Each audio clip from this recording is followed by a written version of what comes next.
succession plans within the army. These succession plans are well orchestrated and well organized to an extent that you cannot actually disturb that kind of environment.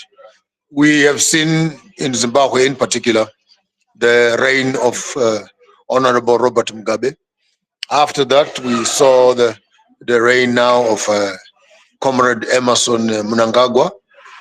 And there are rumors that I'm hearing in the air. I don't know how far true those rumors are, but they should have been happening in the military base, where it was agreed that Comrade Mnangagwa will go in for the first term, and then the VP, Constantine Chiwenga, General, would come in on the second term. Now, these arrangements are not being made with the civilians. These arrangements are being made in the military barracks. And after they've agreed as to how they want to run the country, then they waste the country's money. They waste our time telling us about elections and votings and etc. Whereas you have already predetermined and pre-chosen yourselves as the military.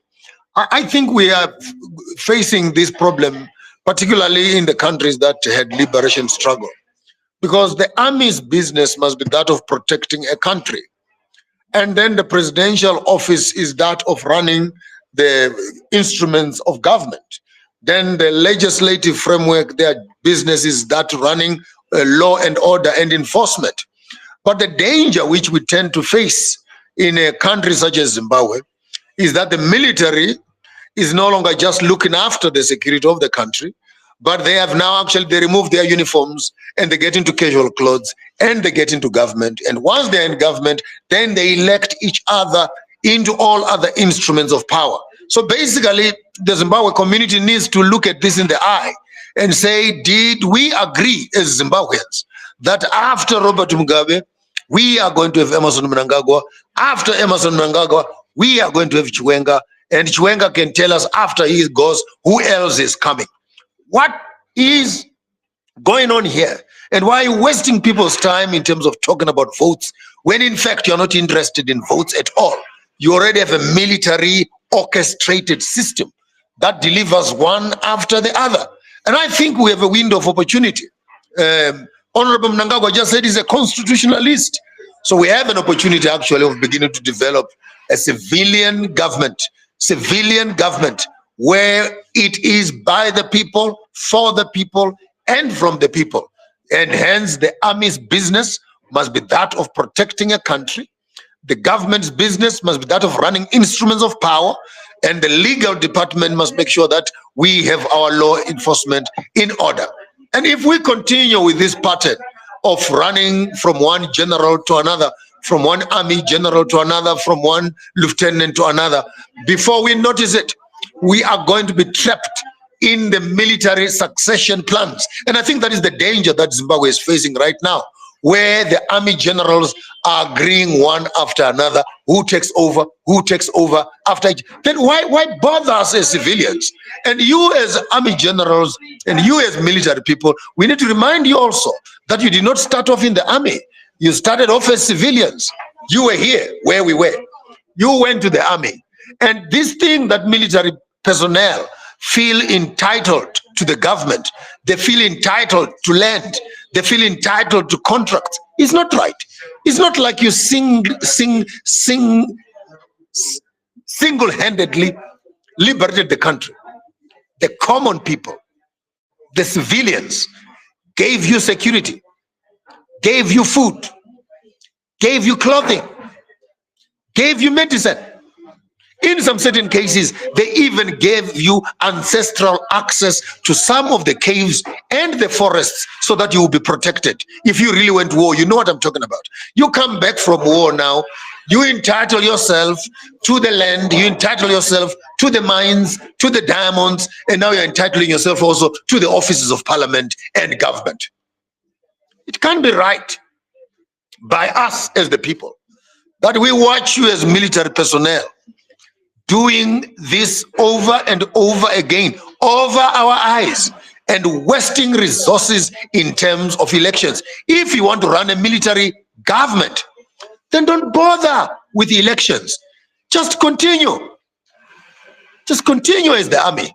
But this whole thing of trying to play like you are a democratic system, meanwhile you know you want to run a military state, I don't think it's fair. We can see between the lines. We are now clear as to how this system runs. We want to recommend to the government that if you want to run a democratic government, then allow people to elect who they want. If you don't want to use that system and you want to use the military succession strategy of you go in, I go in, and I follow, then don't waste our time with elections. Just run a military regime. But I, for one, will not be duped by this all rumors I'm hearing that after Mnangagwa, it is supposed to be Chiwenga.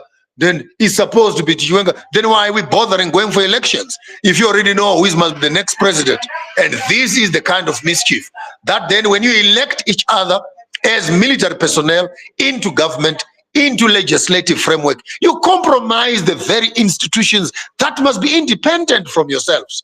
You see, when you elect for yourselves military people to run the government and run instruments of government, you compromise the quality of justice, because you cannot be able to solve and help yourself with the same system that you've put on. Camaraderie will go above the law.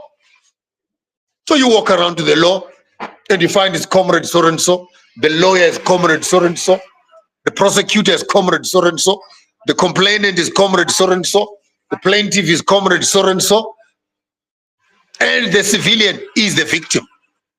This is where we begin to shortchange ourselves as a country, where we lie in terms of we are a democratic country.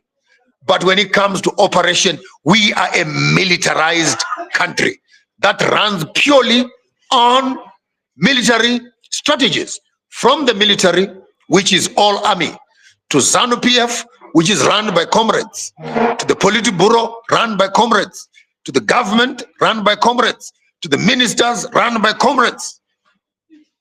At the end of the day, this has become a comrade state. And this becomes a breeding ground of inconsistencies. Right now, when we talk like this, it's look like we're fighting against the government. We are not fighting. We're just saying, come out clean, come out clean. If General Chiwenga is the next president, then why are we wasting our time doing elections and talking about it? If the army is the one that is only entitled to give us leaders in the country, then why bother the whole country? You might as well just run yourself as the army. But we as the civilians, we are saying as the army, stand alone as an army and allow the civilian community to manage their politics, to grow their economies. Entrepreneurs and civilians must be given full access into the instruments of power. The army can only walk in when it comes to the security of the same country. And I hope with those few words, we can begin this conversation. Is Zimbabwe a democratic country, or Zimbabwe is a military state? I thank you. Yours truly, Maponga J. Chigaramboko, Garmashamba Huda. Shirana wana wanje. Makumbe mwana ngusente we shano. Chigwe tezazo na kuibwa na manga. Warpedo antambana zo mtamburu paru wari. Wina miti ya sose. I thank you.